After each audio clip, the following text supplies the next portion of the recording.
मैं मार्केट्स को लेकर कंफ्यूज हूं, हम सब हैं। मैं अगर जूम आउट करता हूं तो ऐसा लगता है भारतीय बाजार एक कंसोलिडेशन में, जूम इन करता हूं तो दायरे में खूब वॉलेटाइल नजर आते हैं। दरअसल फिर भारतीय बाजारों का टेक्सचर की आपकी रीडिंग क्या है कैसा टेक्सचर इस समय?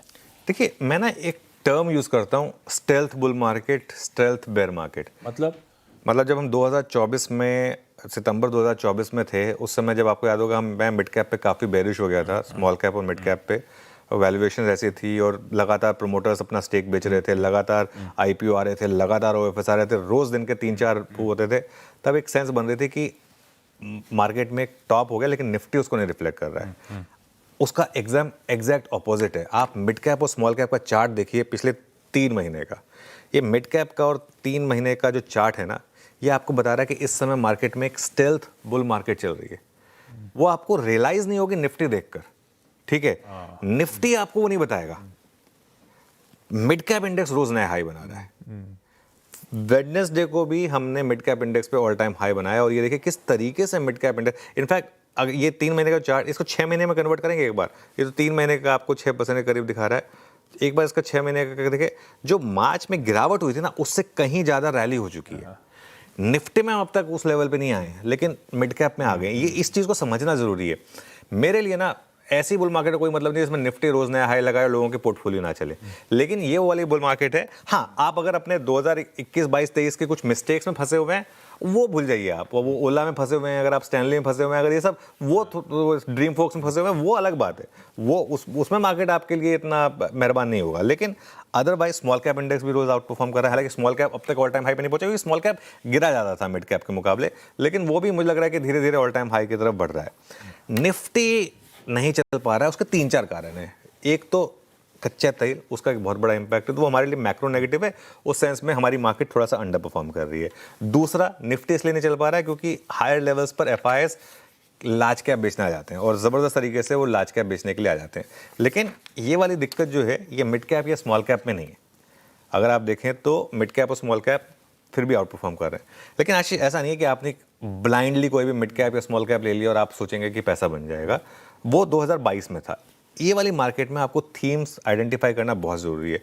अगर आपने राइट थीम्स आइडेंटिफाई करी है ना, जैसे वो चाहे हिटाची देख लीजिए आप, चाहे बीएससी देख लीजिए आप, अब तो ये लार्ज कैप हो गए हैं, मिड कैप रहे भी नहीं है, लेकिन एक थीम के हिसाब से बात हो रही है।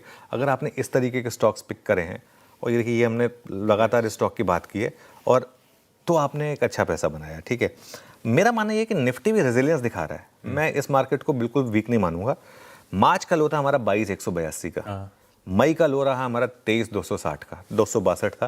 ये देखिए 23,262, 3 महीने का चार्ट इसको अगर आप कन्वर्ट करें तो 22,182। तो 22,182 के मार्च लो के मुकाबले 23,260 का हायर बॉटम है। बैंक निफ्टी में अगेन अगर आप 1 मंथ और 3 मंथ का चार्ट देखेंगे तो 3 मंथ के चार्ट में आपको लो दिखाई देगा 49,900 समथिंग। ये 1 महीने का है, 52,800 का लो दिख रहा है आपको।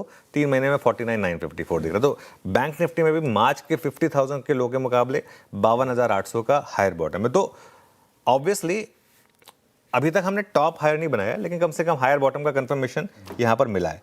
बाजार को चाहिए कि बस कच्चा तेल में एक साइन आ जाए कि वो 80 के नीचे जाने के लिए तैयार है। और एक निफ्टी में ना, एक जैसे कहते हैं ना, एक पेंटअप एनर्जी बन रही है। एक आप स्प्रिंग होता है ना, एक स्प्रिंग को आप प्रेस करते हैं, एक स्टेज आती है जिसमें वो स्प्रिंग जो होता है ना, उसके अंदर इतनी एनर्जी आ जाती है और वो आप उसको बियॉन्ड अ पॉइंट नहीं प्रेस कर पाते, और जैसे ही आप उसको छोड़ते हैं, वो अपने स्कूल के दिन याद है ना, वो एकदम से स्प्रिंग।